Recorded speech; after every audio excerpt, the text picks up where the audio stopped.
far end, we've got another pillar of fandom, Stargate fandom. It's the Dean Newbury, who was one of the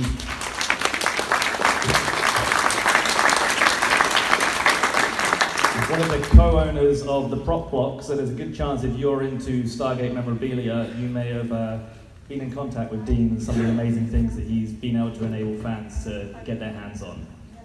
And then in the middle, a couple of chaps who don't need any introduction, but I'm going to give it a go anyway. We've got Mr. Christopher Judge, the man who...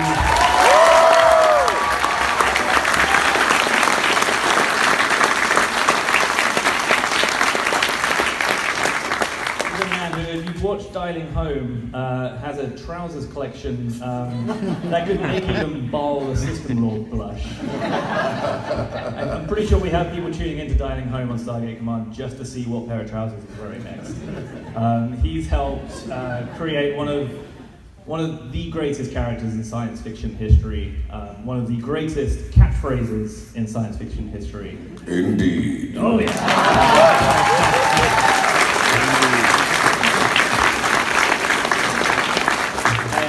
And next to Christopher there is Tony Amendola.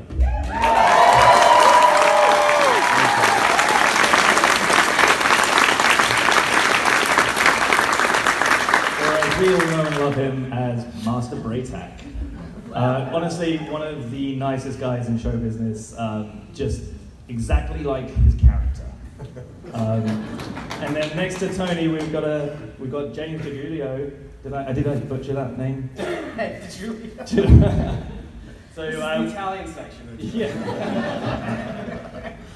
So James is the founder of a company called Tongle, who are really, really cool, and we're going to find out a little bit more about Tongle later. So let's get straight into some questions, and I'm going to start with David and Darren. How you doing, Darren? Am I on? So, I mean, you guys have been around since the earliest stages of Stargate fandom. What was it that caused you to love Stargate so much that you wanted to start Gate World? You started a couple of years before I did. I joined in 2002. You started in 99. Yeah, I was fresh out of college in 99. This is, some of you, if you listen to our podcast, you might have heard this story.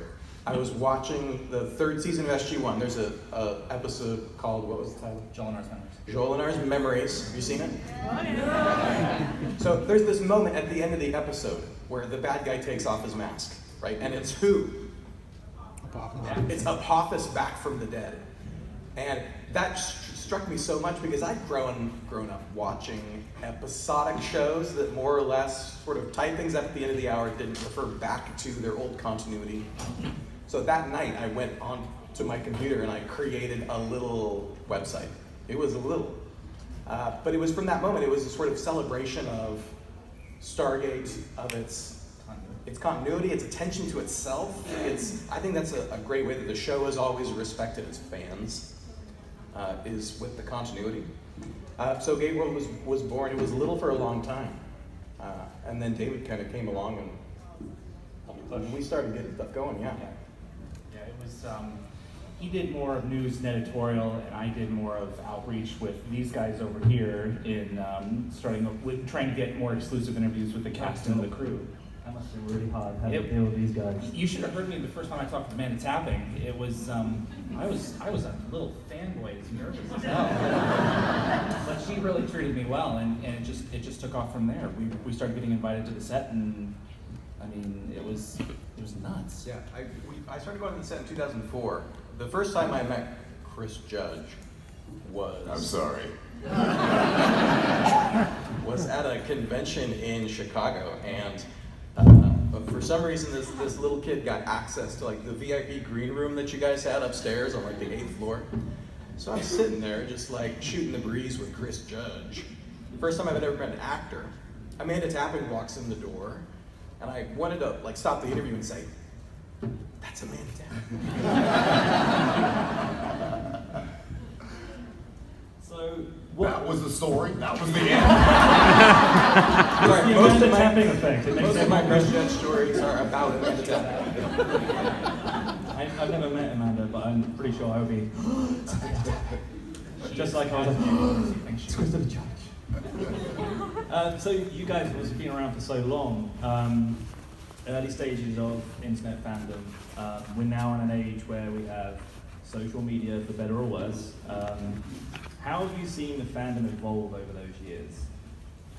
It's matured like really immensely. I mean, you should have seen it because fandom has like ebbed and flowed in terms of the volume of people has already always been there, but like the diversity of the like when Michael Shanks left the show and when Jonas came in, I mean there was like this gulf.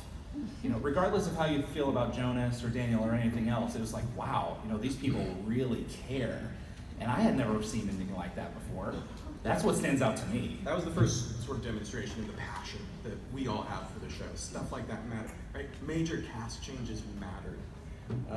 But that sort of two sides in fandom, that seems quaint by comparison to the social media age. Yeah, it's really changed, but I think the Stargate fandom especially has always kind of remained kind of true to itself. And I think it's evolved a little bit, but it has remained as passionate. We still have Stargate cosplayers here, and we've seen it on the Stargate Command forums as well. I'm sure you've seen on the Gatewell forums that people just love to discuss these stories. There's so much meat to pick apart and mythology, and you know, there's still so much that's open for discussion and analysis. Boy, do you guys like to analyze stories. It comes down to the creators. They've given us a wonderful sandbox to not only play in, but to talk about. And people get on the phone and talk after episodes and online and everything else. So. And do you guys remember, you mentioned when Daniel Jackson left, are there any other moments that particularly stand out? Mark Tooth died. That was pretty polarizing too. Yeah, Martooth's death in season 4 hit us pretty hard. And Beckett, the whole Beckett fandom, the bagpipes and you know going up to the studio and Yeah, we had fans protesting outside Bridge Studios with bagpipes. Yeah. Jewel State crossed the picket line on her first day of work for the end of season 3.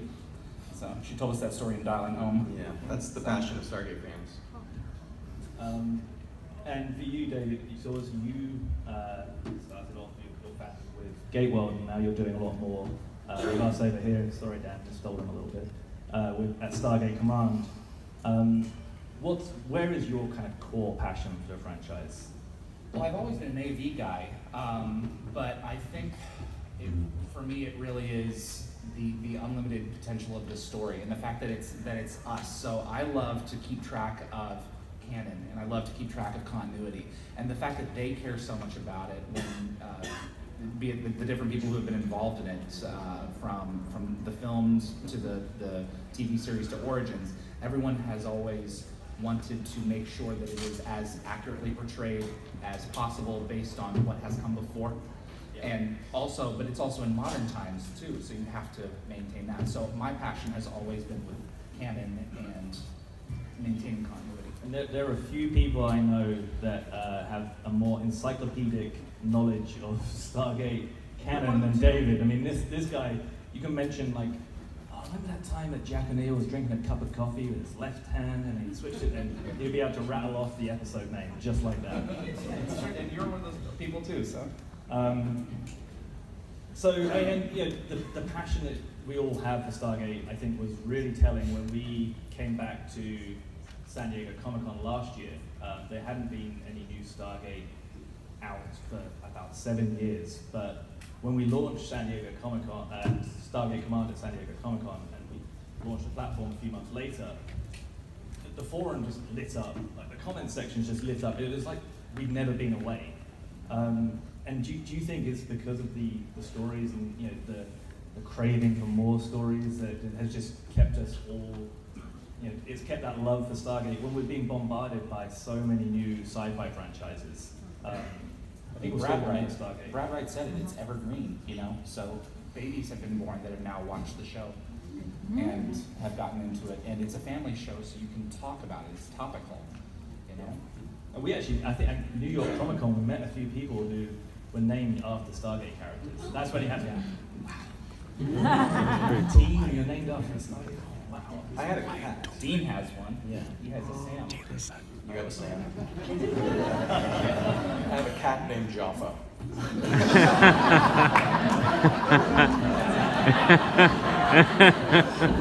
Why do people name their kids after the humans, but they name their pets after the Jaffa? We have to fix that. Did it come running when you said Creed? I tried it every day.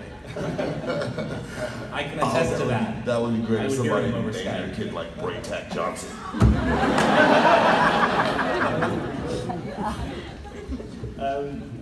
Dean, I want you to kind of tell the folks who don't know about the prop block a bit about how you become engaged in the franchise. Well, I was a fan. I didn't get the chance to watch it on Showtime, but I was catching it on local channel and fell in love with it. As soon as it came on to Sci-Fi, first chance I had to watch the entire thing through, and then the new episodes as they came out. I was just a huge fan, of course. Came here to San Diego Comic-Con. They used to have that big, remember the big silver metallic-looking booth thing? Does anybody remember that? And Amanda Tapping and Don Davis were signing autographs. Tapping, oh my God. And they were surrounded by guys dressed like me and the other people in costume here, a full honor guard, and I have to be a part of this. So within a week or so, I went home and I made my first Stargate prop in GDO, and you can, GDO. You know, it's crude. It's not what to the level that I make things now, but it's my first thing. I'm really proud of it, and it's still a part of my costume because of that. I mean, calculator buttons, it's wonky, but then I at some point at conventions I met David Reed, and we became friends. And eventually I ran into him at WonderCon, and I was out of work, and he was working on the official auctions for Stargate, and he was kind enough to bring me on. We got to work together and do 2 huge live auctions with the assets from SU1 and from Atlantis. We had a 8,000 square feet. Yeah, it sold 6,000. 8,000 square foot warehouse in all Stargate. It was insane. Did anybody in the crowd get anything from that auction? Maybe. Maybe. That guy's bought a lot of stuff over the years. He's not sure, he's not keeping track. It was extraordinary that things got the hands of fans, but that the studio trusted us enough to go through this material and take care of it and properly not only take care of it but catalog it and make sure it got to the right people. So he was absolutely key to making sure that happened. I couldn't have done it alone. And that was kind of the cool thing that also really epitomized the franchise. I mean, the way that the studio and the creators engaged with fans, providing things for charity auctions at events like GateCon, just really kind of just getting, giving access to the amazing talent and the creations that come out of the show. I think that really makes it stand apart. Dean, I mean, obviously you guys have kind of auctioned off a whole lot of stuff, but is there something in particular that you found really special? Probably the most beautiful object we had was Ra's helmet from Mobius. Yes. What, not my Jafamica? We had about 100 of those, so which one was yours? I mean, it was a beautiful object. Probably the prettiest thing we had. It was amazing. But honestly, I had a favorite thing, and Dave will know because he let me do the video about it when we sold it. We had one puppet. It was a prototype puppet of the Jack O'Neill. The from marionettes. 200th episode, the marionette, right? There's no strings, there's no costume, face wasn't painted, nothing. I mean, it was just sort of a floppy thing. I love that. Chris, Tony, did you guys manage to pinch anything from the set that you hold particularly dear? Any staff blasters? What do you call a Star Blaster? What the hell is that? Staff blaster, sorry. Oh, It's the accent. Sound Blaster. I tried, they wouldn't let me through customs. I stole everything. At one point, I had, I believe it was 29 mission watches. No kidding. Every shirt from when Teal'c was out in public. I have a thing for like ugly shirts, ugly pants. So I had every single one of those. I have the leather jacket from Nightwalkers. The thing that was, and I had the flag from the SGC, the last day of shooting. The last day of shooting, I walked in, took it, walked back down to the gate room, and I said, there's no need to do an investigation. I'm taking it. And if anyone wants to stop me, you're welcome to try.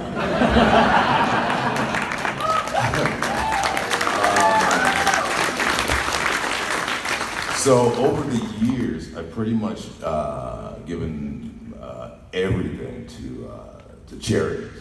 So the only thing I have left, I have the jacket from Nightwalkers, and I've got one tattoo, and that's all I've done. How many tattoos were there?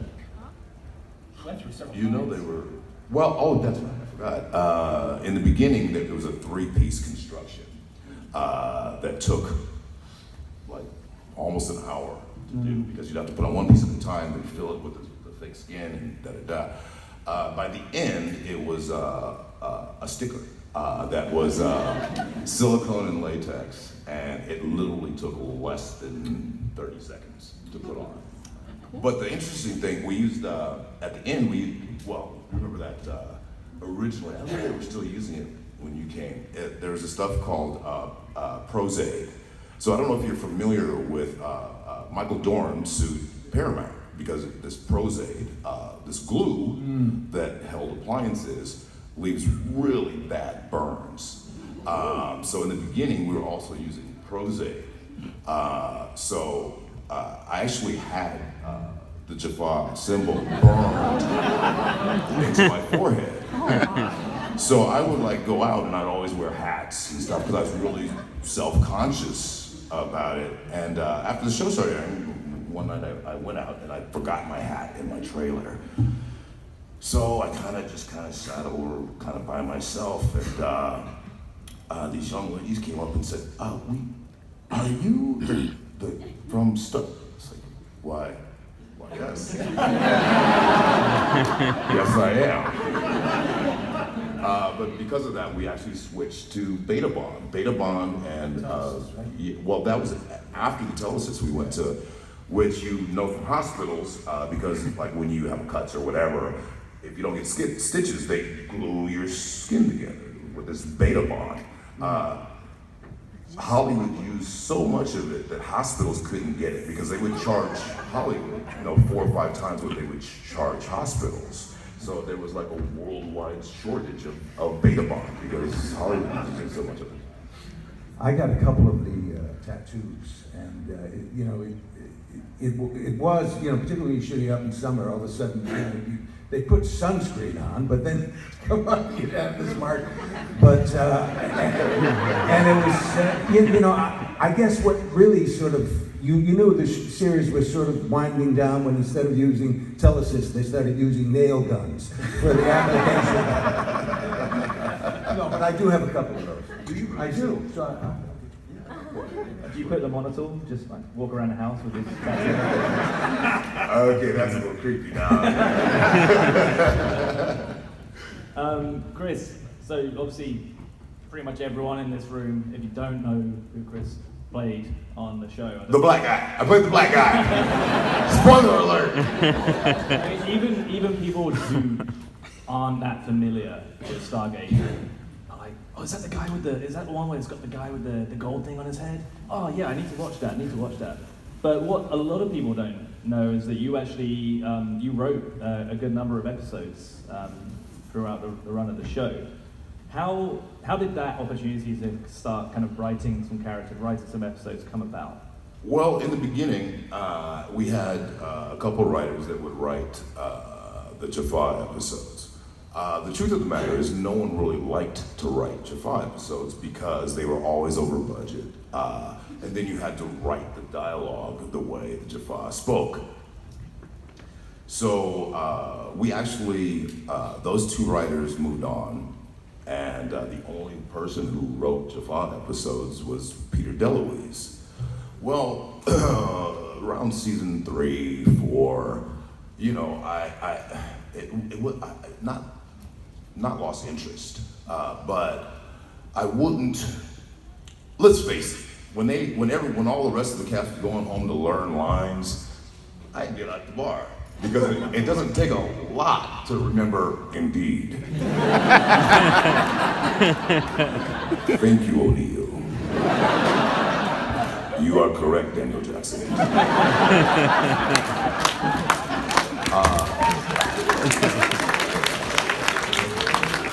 You know, so. But by word, I was one of the highest paid actors in Hollywood.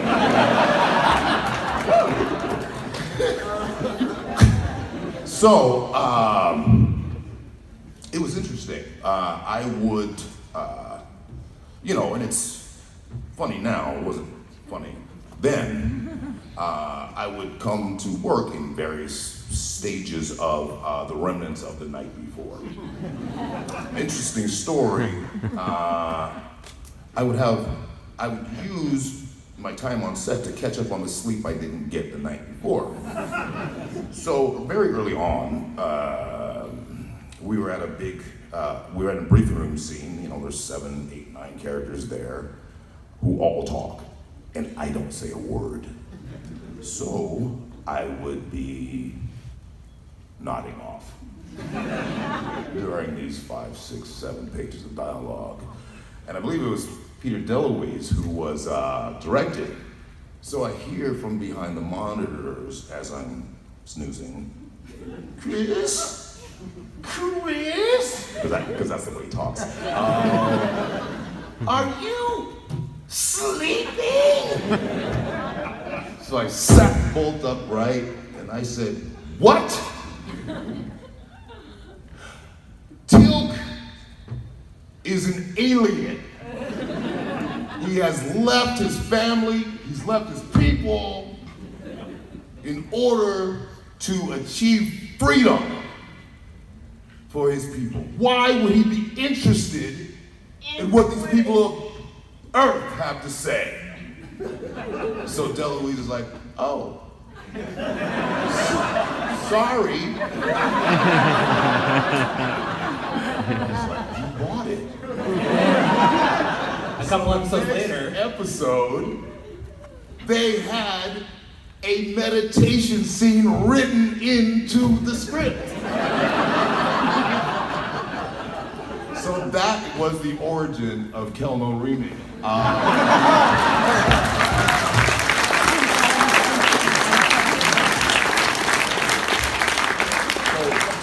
To answer your question, so Brad, right?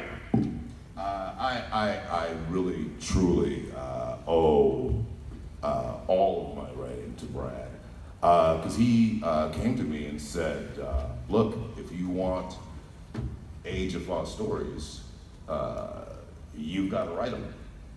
And so the first story I wrote was The Warrior. And the first full script I wrote was The Changeling. So people asked, and I asked Brad, I said, you know, because episodic writing is very communal. The group of writers will sit, hash out an idea, break the story, the story beats. I really wanted to know if I could write. So I asked Brad if I could just go away on my own and write the script.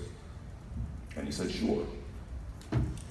So the only thing that I knew was that I wanted some of my favorites, people in it. And I knew I wanted to ride on a fire truck. Literally, that's how I thought of the episode. So, and a friend, a dear friend of mine, had gone through some health problems. So that was the genesis of all of it. So I turned it in, and we go on our summer hiatus, which is 2 weeks. So I gave a copy to Brad, and I gave a copy to Mark Wood, who was going to be directing it. 2 weeks go by, and I haven't heard from either one of them. So I am despondent, let's say. I call it despondent. I think my wife called it drunk. So literally, the Sunday before we go back, my wife and I go out, and when we get home, on the answering machine, that's how long ago this was. We had an answering machine. There was a message from Martin and from Brad saying how much they enjoyed reading the episode and that we were gonna go with it. And that was kind of the start of the writing. And I really can't say enough. Well, first of all, much is talked about the family atmosphere of Stargate, and that's not just the cast and crew, that's all of you. I mean, we sometimes when we get to meet you guys, like some of you, we met 20 years ago. There's 3 generations of you. It's nice to know that Stargate induced a lot of love making. But, that doesn't exist really in Hollywood. A showrunner going to someone, taking money out of his pocket to keep a not very well-behaved actor engaged and saying, hey, if you want, do it.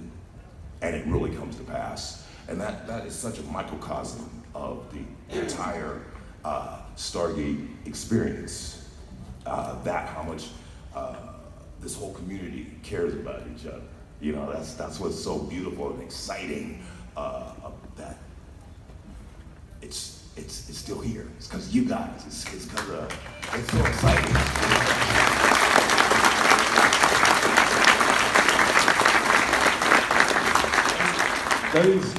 Those bonds that you created on set were really clear to me when it was our first Dialing Home shoot, and Tony walked into the room, and seeing those guys hug each other and just the joy in their face, it felt like a real family reunion. It was really special to see. And does the cast and the crew still kind of stay in touch? Do you feel like you're a family still? Well, that's one of the great things about the cons, is because we do have busy lives. We're in different parts of the country, different parts of the world, and sometimes in the same way that you come together, old friends, people that met, have had children, have really grandchildren, etc. We get to see each other because, and so the cons serve that purpose for us, and it's really, really wonderful. I'm coming in and hearing your warmth. It's sort of, I felt, it was as if, Tilk and Braytac sort of flipped the coin. I lost.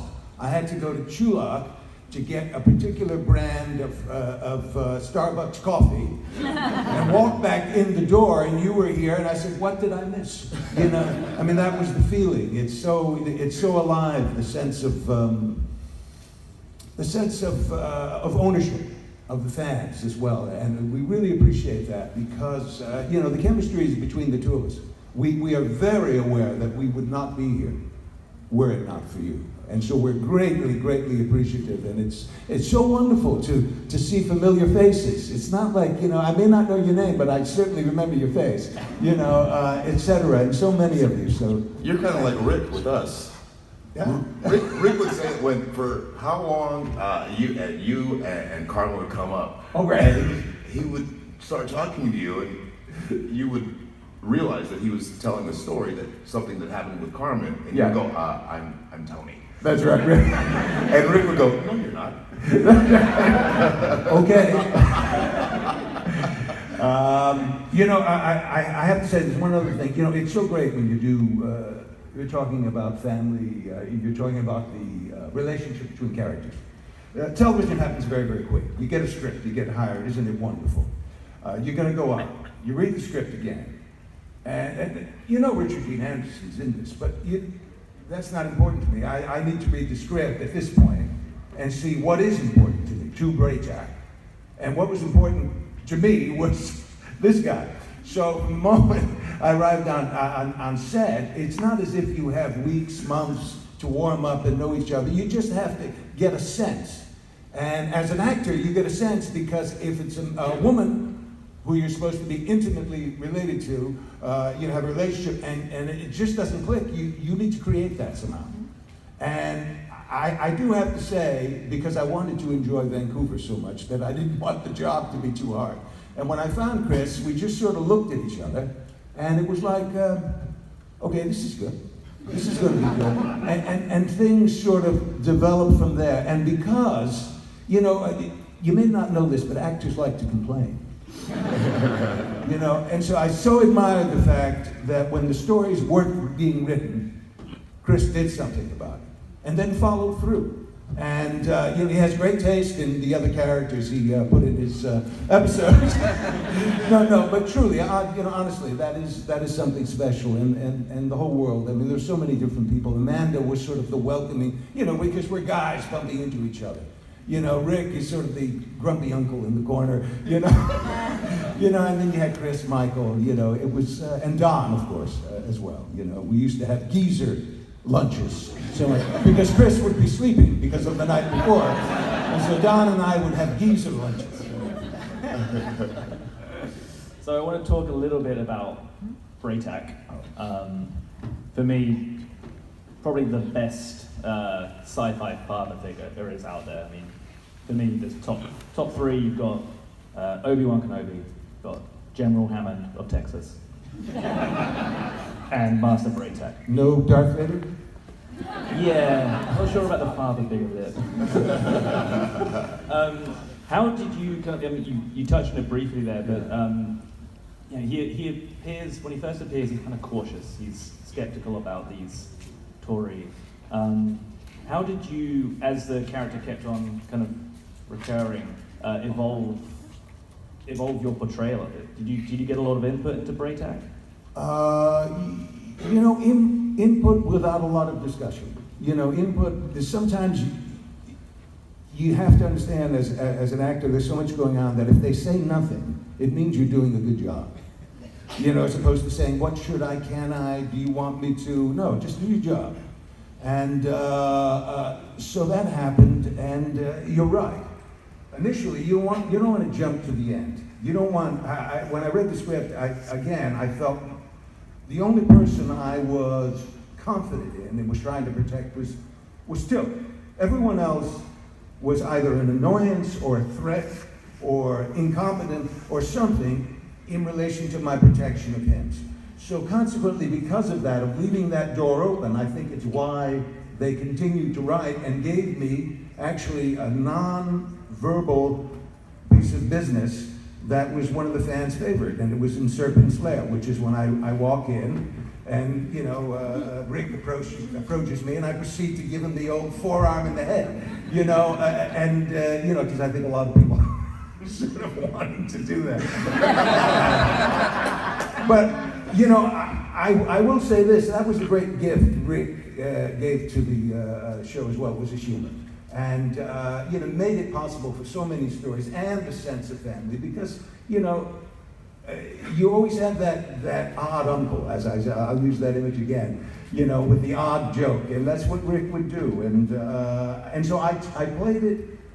I never tried to get ahead of myself in a kind of way. So he went from a rogue warrior at the beginning, if you will, to an ambassador.